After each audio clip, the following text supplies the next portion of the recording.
할렐루야. 예, 아멘. 반갑습니다. 오늘은 우리가 꿈꾸는 교회라는 제목으로 여러분과 함께 은혜를 나누고자 합니다. 요한계시록의 2장과 3장의 내용은 7교회, 그 소아시아를 중심으로 7교회를 향해서 보내는 그 주님의 편지 형식으로 기록된 것이 요한계시록 2장과 3장입니다. 주님께서 이 땅에 세우신 유일한 기관이 있다면 교회라는 것이죠. 교회입니다. 교회.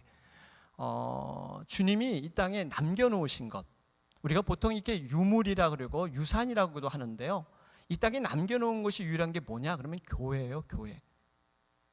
유일한 역작입니다. 그 전능하신 주님, 사랑이 많으신 주님이 유일하게 이 땅에 그냥 남겨놓고 하늘로 승천하신 것이 바로 그 교회라는 것입니다. 그 교회를 그냥 세우신 것이 아니라 주님의 몸을 들여서 그 핏값을 통해서 모든 대가를 치러서 세운 것이 바로 주님의 교회입니다. 그렇기 때문에 이 교회는요, 하나님이 보시기에 가장 고귀한 것이고 가장 순결한 것이고 가장 거룩한 것이 교회예요. 그러나 요즘 우리가 때로는 세상 사람들에 의해서 많은 그러한 구설수에 오르는 것도 교회의 모습일 수가 있습니다. 많은 지탄의 대상이 되는 것이 교회의 그러한 현 주소일 수 있습니다. 그런데 세상 사람들이 비록 어떻게 할지언정, 비록 그들이 보기에 부족하고 연약한 것 같지만 하나님이 보시기에 아낌없이 정말 내 눈을 다 빼서라도, 내 심장을 다 꺼내서라도 내가 이 땅에 유일하게 사랑하는 대상이 있다면 그건 바로 교회예요. 하나님은 주저없이 그 말을 하실 거예요. 이 땅의 모든 그러한 타락의 모습들, 모든 죄악의 관형들이 교회를 통해서 나중에 다 걸러질 것입니다. 교회가 바로 그 정화작용, 모든 것을 씻어내는 그 일을 바로 교회가 하게 될 것입니다. 그렇기 때문에 우리가요, 이 교회에 대해서 다시 한번 우리의 마음을 세워야 합니다. 교회의 형편이 이렇고 저렇고가 아니라 주님의 그 교회의 본질, 정말 주님께서 그 가졌던 그 마음을 우리가 정말 말씀 가운데 살펴보는 게 필요해요. 주님은 7교회에요, 그런 마음이 많으셨어요. 여러분, 7교회가 이렇게 펼쳐질 때 정말 이 각 교회마다, 물론 우리가 아롱이다롱이 여러 그런 자녀들이 있지만 교회도 주님이 보시기에 여러 다른 교회가 있을 거예요. 그런데 주님은 동일하게 그 사랑하는 마음은 똑같았어요. 이 교회는 잘해서, 이 교회는 못해서, 이 교회는 칭찬이 많아서, 이 교회는 책망이 많아서 하나님의 마음이 덜하고 사랑이 덜하는가? 그렇지 않다는 거예요. 여러분, 우리 부모의 마음 아시잖아요. 여러분, 자녀가 아무리 어떻게 한들 여러분 마음이, 그 자녀가 어떻게 한다고 해서 여러분 마음이 어떤 자녀는 믿고 어떤 자녀는 사랑스럽습니까? 아니에요. 다 사랑스럽되 그 표현의 방법이 다른 것뿐이고 접근의 방법이 다른 것뿐이지, 부모의 마음은 다 정말 손가락 깨물어 안 아픈 자녀가 없다는 사실이에요. 주님은 바로 이런 교회를 지금도 사랑하고 계십니다. 그러면서 제가 묵상하는 가운데 오늘 이 빌라델피아 교회를 묵상하게 됐습니다. 그러면서 우리 교회가 앞으로 나아갈 그러한 방향, 정말 우리 교회가 꿈꾸는 교회가 이런 교회가 됐으면 좋겠다 하는 그러한 기도하는 마음으로 정말 이 말씀을 붙잡게 되었습니다. 여러분, 빌라델피아 교회를 특성을 생각하면 몇 가지 특성이 있어요. 하나는 이 교회가 이렇게 내륙에 위치하고 있습니다. 교통의 중심지였어요. 어떤 교회는 이렇게 해안가에 항구 도시에 이렇게 접근을 하고 있었는데, 바로 이 교회는 지금 그러한 내륙, 그래서 문화가 굉장히 아주 발달한 도시입니다.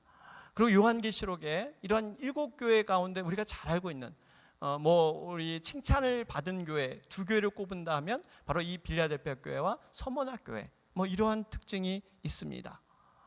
그러면서 이 칭찬을 받은 이 교회, 이 빌라델피아 교회가 왜 주님께서 칭찬을 하셨을까?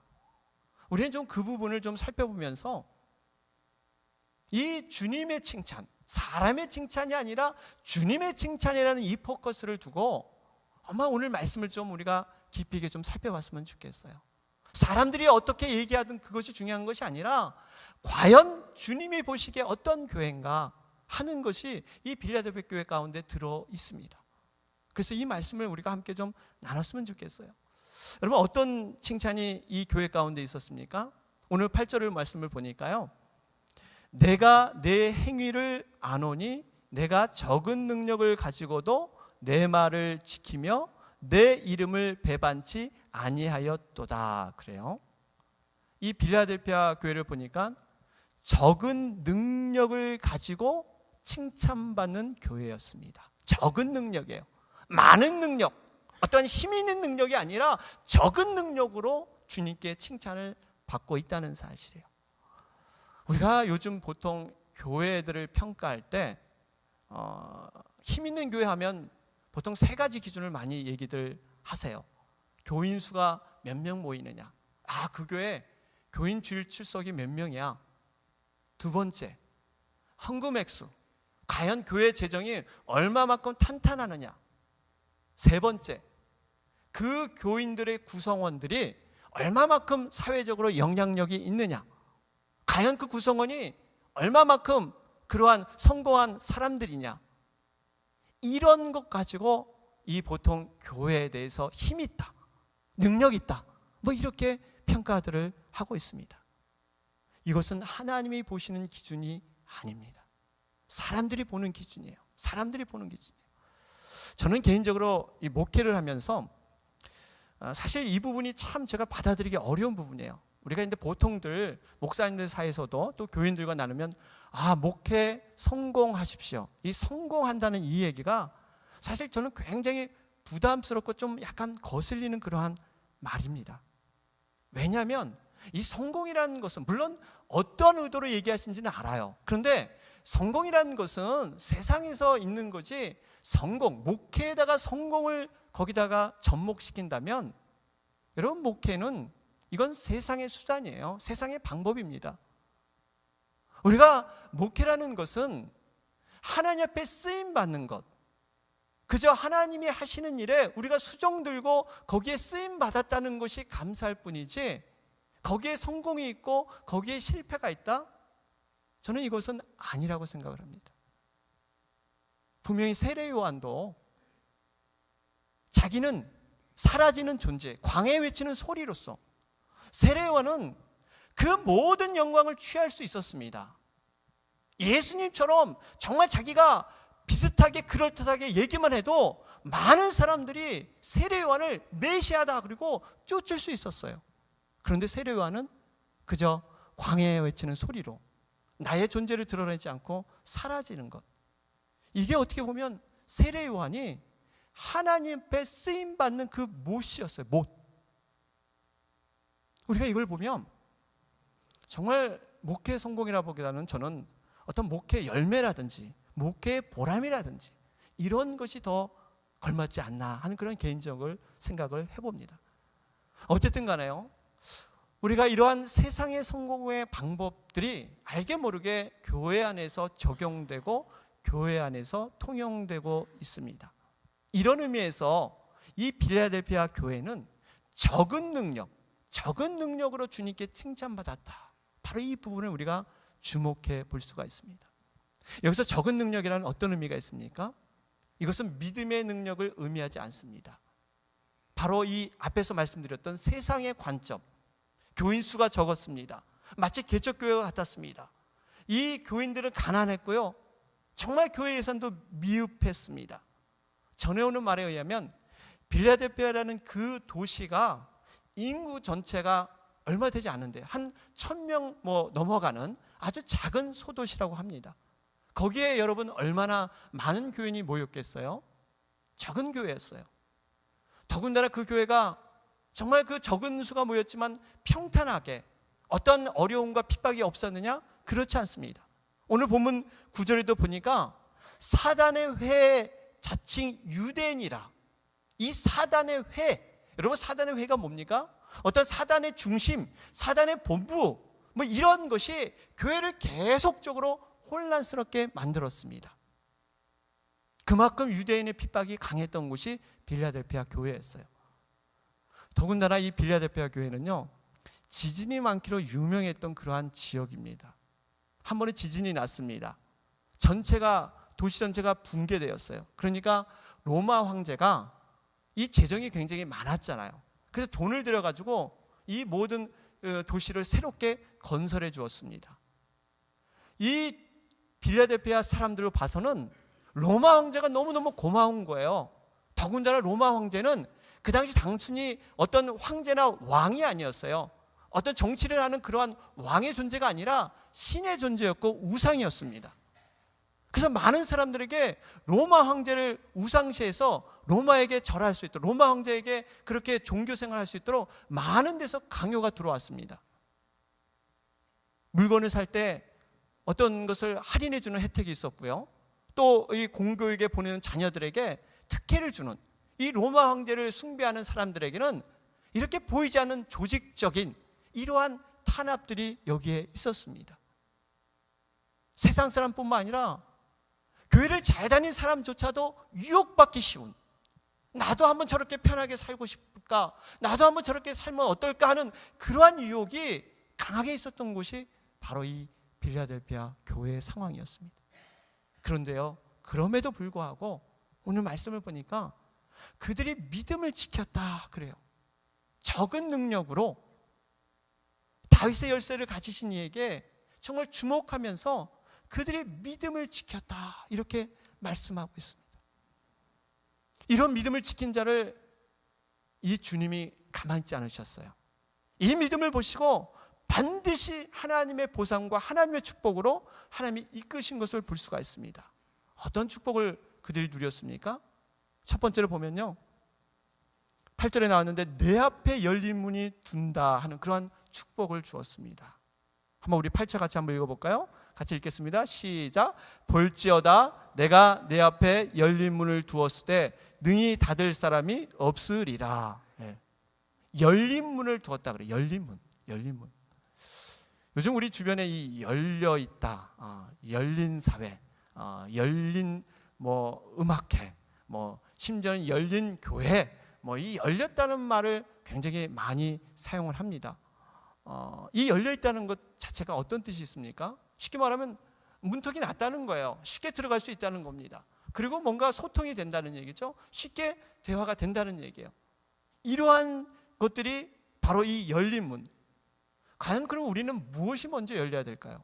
과연 빌라델피아 교회는 무엇이 열렸기에 주님께 칭찬받았을까요? 무엇보다 하늘문이 열린 줄 믿습니다. 하늘문이 먼저 열렸어. 하늘문이.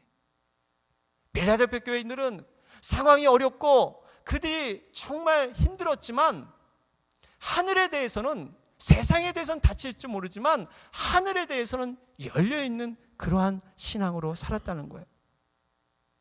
우리도 마찬가지예요. 우리가 하늘문이 열려야 돼요. 기도하면 하나님의 응답이 있고 말씀이 풍성함이 우리의 삶에 적용되면서 이 하늘문이 먼저 열려야만 우리의 영혼이 풍족할 줄 믿습니다. 하늘문이 먼저 열려요. 그 하늘문이 열린 다음에 이제는 세상의 문들을 열어야 돼요. 뿐만 아니라 우리 마음의 문도 열어야 돼요. 우리가 마음의 문이 닫히면요, 이 교통할 수가 없는, 정말 이 마음 문이 열려야 가난하고 소외된 사람들을 품을 수 있는 그러한 교회의 터가 될 수 있다는 사실입니다. 그러면서 우리가 한 가지 눈여겨봐야 할 것이요, 열렸다는 것, 이 열렸다는 의미를 정말 좋은 기회다 하는 것을 우리가 한번 생각해 봐야 됩니다. 열렸다면 반드시 닫힐 때도 있다는 사실이에요. 이게 우리에게 기회입니다. 기회. 기회를 우리는 붙잡아야 돼요. 여러분, 제가 이 목회 칼럼에 그러한 것들을 좀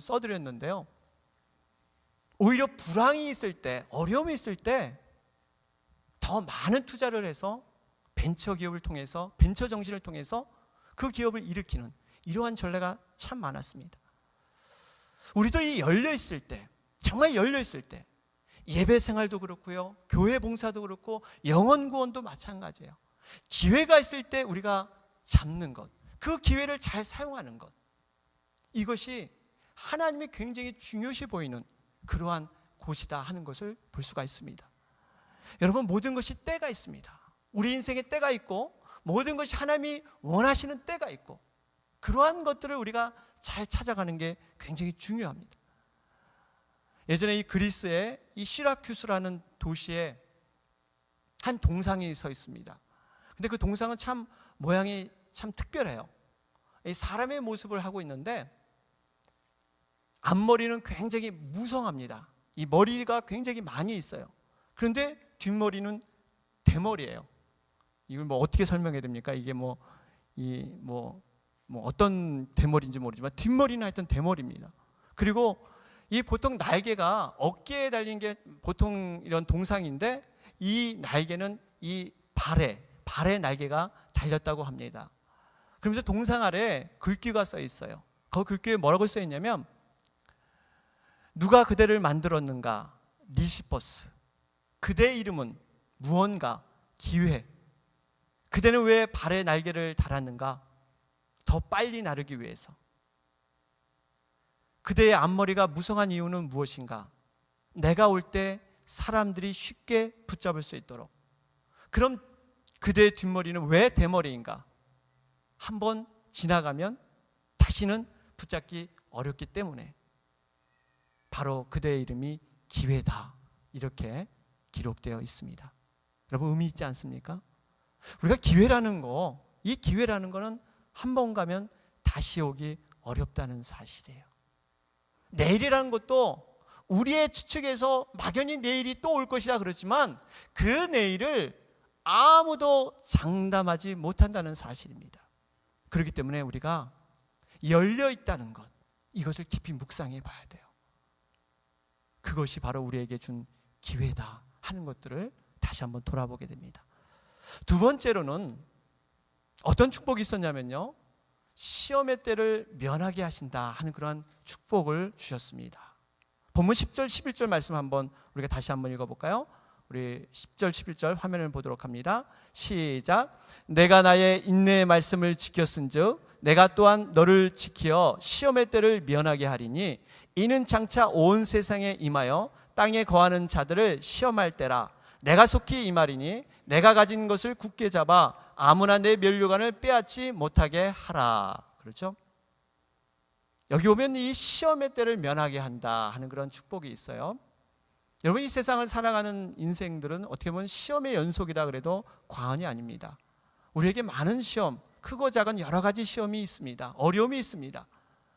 이 땅의 시험은 어떻게 보면 그 시험을 통해서 우리의 믿음을 더욱더 단단하게 만드는 그러한 연단의 시험이다, 이렇게 볼 수가 있습니다. 우리에게 유익한 시험이 많이 있어요. 우리는 알지 못하지만 하나님 편에서 유익하게 주시는 시험이 많이 있습니다. 그런데 또 다른 그러한 성격의 시험이 있습니다. 바로 주님이 이 땅에 오실 때, 다시 말해서 말세지말 가운데 결정적인 시험이 있다는 사실이에요. 이 시험은 통과하지 못하면 생명의 면류관을 잃어버리는 이러한 엄청난 시험이 여기에 있다는 사실이에요. 우리가 자녀들을 키워보면요, 때로 이 자녀들을 어렸을 때 이 사회성도 키울 겸해서 가끔 이렇게 놀이터에 데리고 갑니다. 아장아장 걷는 그 아이가 때로는 넘어지기도 하고, 때로는 이 옷에 아주 그 흙탕물로 이렇게 더럽히기도 하고, 흙장난을 하기도 하고, 이렇게 막 지내요. 웬만한 부모님들은요, 그냥 그 정도 이렇게 하는 거, 또 무릎이 정도 까지는 거, 뭐 이 정도는 그냥 놔둡니다. 왜냐하면 아이가 스스로 어떠한 그 사회성도 기르고 자기 어떤 인격적인 독립체로 키우기 위해서 그냥 놔둬요. 그런데 그 부모가 다른 부모와 얘기를 하고 있지만 아이가 결정적으로 위험한 순간 차도에 뛰어든다든지 어떤 그 날카로운 그러한 칼이나 금속 갖고 뭐 이렇게 장난을 한다든지, 그 위험한 순간은 어떻게 그 부모가 본능적으로 그 시험을 면하기 위해서 몸을 던지는 것을 우리는 알 수가 있습니다. 여러분, 이것이 하나님의 마음이세요. 자질구레한 것 하나님이 그냥 스스로 이겨나가게 하지만 결정적인 이러한 시험에, 모든 그런 시험에 하나님께서 보호하시고 하나님의 능력으로 그것을 이끌어줄 줄 믿습니다.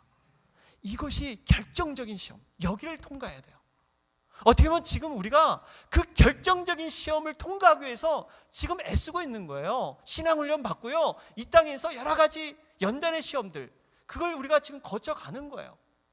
결정적일 때 우리가 그 시험에서 통과하지 못하면 세사말로 만사도루묵 다 무너지는 거예요. 사랑하는 여러분, 이 시험이 어떻게 이겼다고요?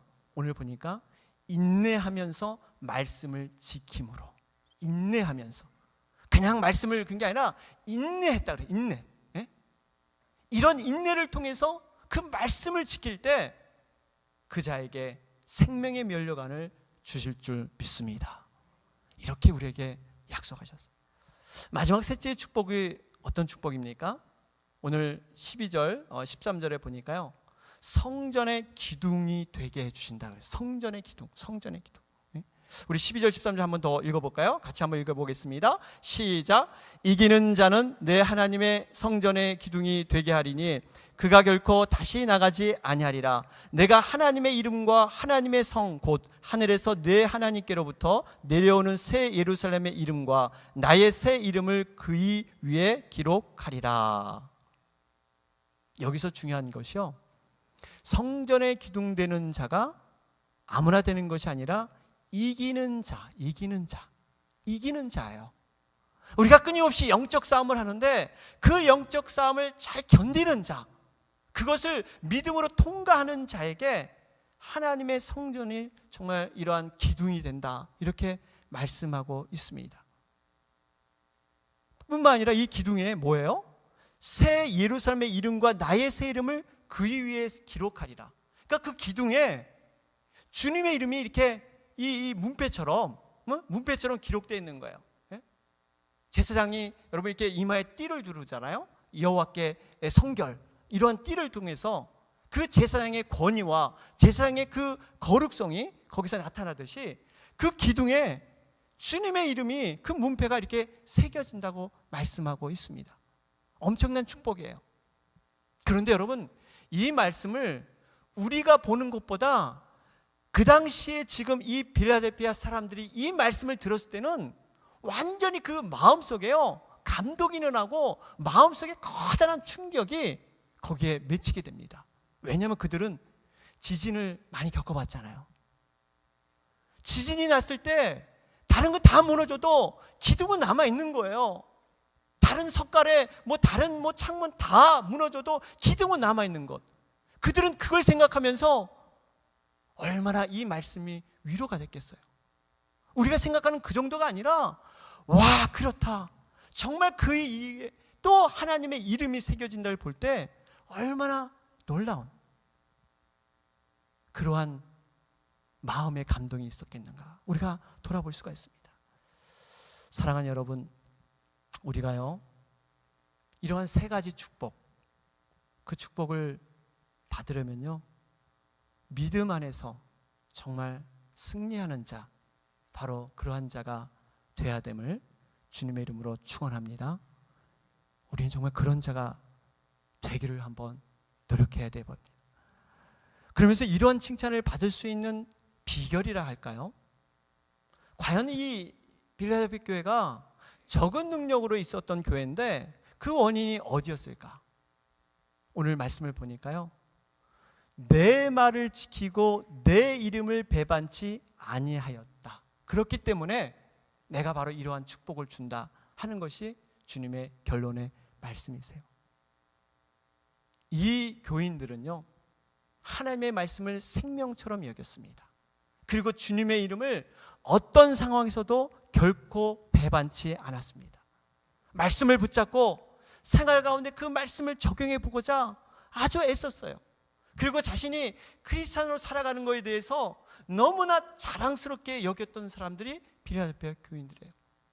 왜 그들에게도 갑작스러운 그러한 지진이 없었겠어요? 왜 갑작스러운 고난이 없었겠어요? 정말 기도하고 뭔가 이게 가기를 내고 상점을 냈는데 사람들이 조직적으로 방해를 합니다. 장사가 되지 않습니다. 자녀를 잘 키워서 이제는 세상에 내놔도 그럴듯하게 정말 똑똑한 아이, 모든 것을 갖춘 아이를 그렇게 키웠건만 사회에 나갔더니 모든 사람들이 받아주지 않는 거예요. 승진되지 않습니다. 이러한 어려움들이 그들에게도 있었다는 거예요. 그러면서도 그들은 주님의 이름을 배반치 않았습니다. 그 교회를 떠나지 않았어요. 여러분, 우리가 이걸 보면서 한 가지 큰 교훈을 얻게 돼요. 메시지를 듣게 돼요. 우리가 힘이 있고 능력이 있고 나에게 어떠한 재량이 있으면 여러분 이렇게 하나님을 더욱더 의지하지 않는다는 사실이에요.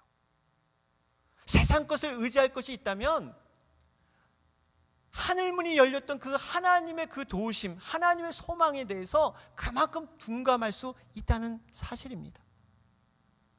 그들에게 세상적으로 갇히고 사방이 갇혔기 때문에 하늘이 뚫린 것을 전적으로 바라보면서 그 충만함만 바라보며 그들이 의지했던 것처럼 우리도 마찬가지라는 거예요.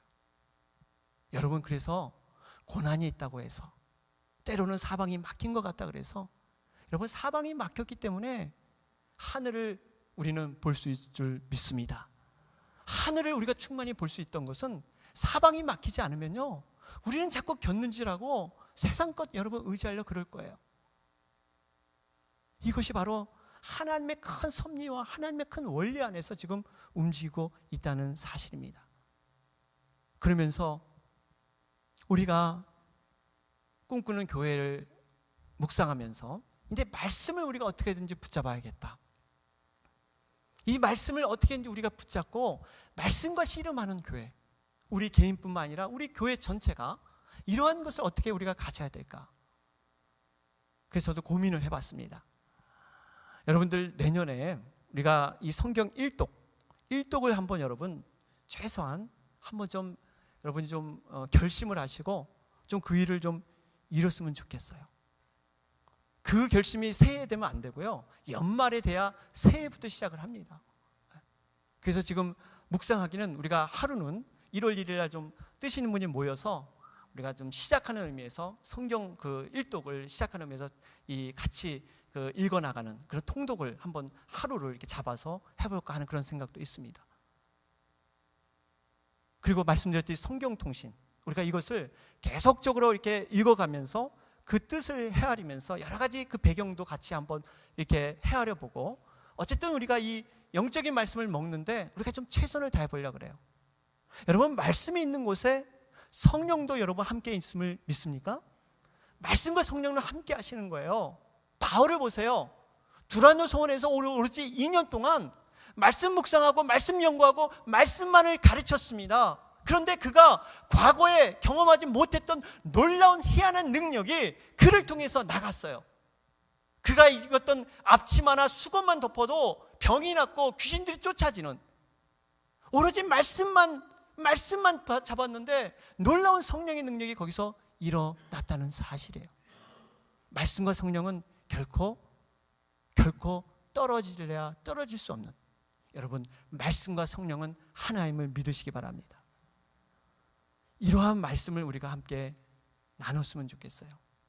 그러면서 이러한 필라델피아 교회 가운데 주님이 찾아오세요. 그 주님이 어떤 주님입니까? 다윗의 열쇠를 가지신 이다 그래요. 다윗의 열쇠. 예? 그러면서 그분이 열면 닫을 사람이 없고 닫으면 열 사람이 없다. 여러분, 무슨 의미입니까?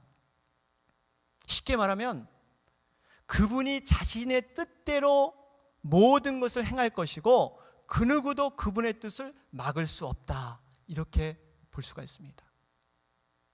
우리가 이 원리를 잘 알아야 돼요. 그런데 우리가 가끔은 이 원리를 모르고 마치 열쇠가 없는 것처럼 행동할 때가 참 많이 있습니다. 문을 스스로 열어보려고요, 열쇠 구멍을 들여다보기도 하고, 때로는 이 젓가락 갖고 쑤셔보기도 하고, 이 남자분도 옷걸이 갖고 이렇게 만들어가지고 그렇게 열어보려고 그렇게 시도를 해보는 경우가 많이 있습니다. 그리고 이거 저의 그 개인적인 비법인데요, 저는 가끔씩 이래요. 아무 열쇠나 기도하고 나면서 혹시나 그게 맞지 않을까, 이 아무 열쇠나 이렇게 좀 이렇게 쑤셔보는 경우가 있어요. 그럼 역시나 하고 그거는 맞지 않습니다. 이거 맞으면 이상한 거죠. 여러분, 자물쇠와 열쇠는 하나가 돼야 되는데 비슷한 걸 혹시 맞지 않을까, 하나님께서 나에게 영역을 주셔서 혹시 맞지 않은 걸로 내가 하지 않을까 하는 그런 걸 해보는데 부질없는 짓입니다. 여러분, 열쇠가 없다면 열쇠가 있는 분을 청해야 합니다. 우리 스스로 할 수 없고 그 열쇠 있는 분, 바로 열쇠가 있으면 바로 열리기 때문에 그 열쇠를 소유한 분을 우리는 청해야 돼요. 그러면 그 앞길이 탄탄대로처럼 하늘문이 쫙 열리는 거예요. 결국 우리가 무엇을 갖추고 어떤 열쇠 따는 법을 배우고 열쇠를 만드는 법을 배우는 것이 아니라, 우리는 약하고 우리는 기술이 없고 우리는 연약하지만 열쇠를 가진 그분을 청하면 우리는 강하게 될 줄로 믿습니다. 이게 원리예요. 우리 스스로 강해질 필요가 없다는 거예요. 그 강한 분은 주님이시기 때문에 그분을 붙들면 그 강함이 우리에게 함께 소유된다는 사실이에요. 그러면서 저는 결론적으로 우리가 꿈꾸는 교회가 세우기 위해서 저도 참 고민을 많이 하고 기도하면서, 그러면 이제는 이러한 전체적인 것을 어떻게 이룰 것인가, 좀 실전적인 방안, 구체적으로 어떻게 실천을 해야 될 것인가 하는 것을 좀 말씀드리고 마치고자 합니다. 이른바 저는 153 운동을 좀 제안을 합니다. 153 운동, 기본으로 돌아가는 153 운동을 제안하고자 합니다. 요한복음 21장에 보면요, 베드로가 실패하고 갈릴리 자기 고향으로 돌아가죠. 열심히 그물을 내렸습니다. 빈 그물만 올라왔어요. 그럴 때 주님이 나타나서 오른편에 그물을 던지라 그랬더니, 말씀에 의지해서 던졌더니 그 그물이 찢어질 정도로 153마리 그 고기가 가득 잡힌 것을 우리는 알 수가 있습니다. 그 고기가 153마리예요. 물론 이 153마리, 여러분 그 모나미 볼펜 잘 아시죠? 송삼석 회장 되시는 분, 5대째 기독교 집안입니다. 사업에 어려움이 있을 때 기도원 가서 간절히 기도하고 모나미 볼펜, 모나미, 이 내 친구, 바로 주님이 친구라는 뜻으로 153, 그 숫자를 하면서 자꾸 요한복음 21장을 기억하면서 기도하면서 그 기업을 다시 회생시켰던 그러한 적이 있습니다. 저는 이 153 운동을 가지면서 이렇게 여러분에게 도전을 드리고 싶습니다. 1년에 한 명 전도하기. 우리가 지금 작정해서 내년에 이 추수감사절이 되면 우리가 풍성한 수확을 하나님께 영광 돌리기 원하는데, 지금부터 우리가 기도하는 거예요. 1년에 한 명을 전도하기 위해서 우리가 여러분, 주님께서 가장 기뻐하시는 것은 영혼 구원입니다. 죽어가는 영혼을 살려내는 일, 이거보다 더 귀한 일을 주님께서는 없으시다고 말씀할 정도로 그것이 가장 귀해요. 두 번째는 예배에 5분 먼저 나와 기도하기. 여러분, 이 5분이 결코 짧은 시간이 아니에요. 10명이 모이면 50분이 될 것이고 20명이 모이면 100분이 될 것입니다. 이게 합심이에요. 합심. 하나님 앞에 연합해서 정말 이 5분 동안 간절히 기도할 때 그 기도가 하나님의 그런 보좌를 움직이는, 금양로를 정말 하나님께로 옮겨지는 그러한 기도가 될 줄로 믿습니다. 이 5분. 그 다음에 3이 하루에 3번 교회를 위해, 영혼을 위해 기도하기. 3. 기도 평상시 잘 좀 어려우신 분들 하루에 3번 하니까 또 부담이 되죠. 굉장히 부담될 수 있습니다. 그런데요, 우리가 이렇게 생각하시면 돼요.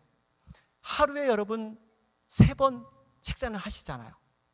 그러니까 그 식사하실 때 여러분들이 짧은 기도지만 화살 기도라는 게 있습니다. 마음을 다해서 정말 교회를 위해서, 영혼을 위해서 우리가 짧지만 함께 기도하는 거예요. 그 기도를 통해서 하나님께서 역사할 것을 우리는 바라보게 됩니다. 그래서 이 153 기본으로 돌아가는 이 운동, 그래서 내년부터 우리가 153 여러분 늘 기억하면서 한번 이걸 놓고 우리가 구체적으로 기도하면서 한번 실천해 보자고요. 그런 다음에 하나님께서 어떻게 역사하시는가를 우리가 정말 연말 가운데 나눌 수 있다면 그것이 얼마나 아름다운 모습이 될까 하는 그러한 생각을 해보게 됩니다. 사랑하는 여러분, 오늘 말씀을 맺겠습니다. 빌라델피아 교회는요, 세상적으로 힘이 없고 연약했습니다. 적은 수가 모였습니다. 그러나 스스로 초라해하지 않았습니다. 스스로 강해지거나 부해지려고도 하지 않았습니다. 오직 강한 주님, 다윗 열쇠를 가지신 분만 의지했습니다. 그랬더니 주님께서 그들에게 열린 문을 허락해 주셨습니다. 하늘 자원을 마음껏 사용할 수 있는 하늘의 문을 열어 주셨습니다. 사랑하는 여러분, 우리 교회가 이런 믿음의 원리를 배우고 새롭게 세워지는 귀한 역사가 있으시길 주님의 이름으로 축원합니다. 아멘.